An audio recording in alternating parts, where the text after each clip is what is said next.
get the house, you need to remember the dorm room. When you're complaining about the family you prayed for, you need to remember being lonely and single and frustrated. See, some of y'all have lost the art of remembering, but I dare you to take 5 seconds right now and think about what God has brought you from and remember. And when you remember the history, it changes the way you approach your present. And I can't help but think of why God, through Isaiah, takes 2 verses to remind the children of Israel of what happened. They were ready for their next experience, and God, through Isaiah, takes them back to remembrance. Look what he says. I am the Lord who opened up the way through the waters. I'm making a dry path through the sea. I called forth the mighty armies of Egypt with all of its chariots and horses, and I drew them beneath the waves, and they drowned. Your enemies weren't able to touch you because I snuffed them out like a candle wick.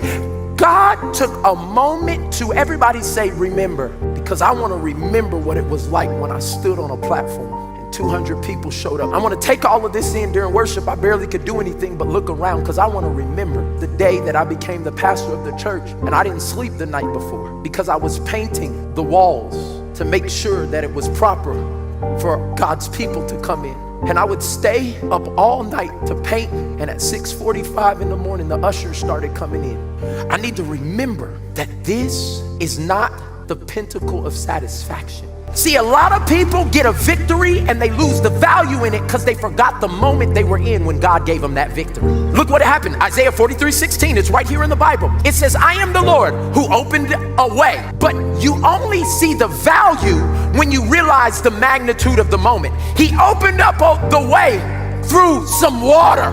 See, you don't value what God did if you don't remember the magnitude of the moment. My enemy's behind me. I come up to opposition and God says, see, move. And some of you, that's what he's done in your life. You've come up against, I feel this, opposition. And y'all have forgot the value of the victory because there was no way you should be here. There was no way you should have got into that school. There was no way you should have your right mind. But God made a way. Through the sea. If he made a way through a sea for you, why don't you give him some praise in the building? You've stopped remembering what God did. So you can't understand the value of the victory if you don't understand the magnitude of the moment.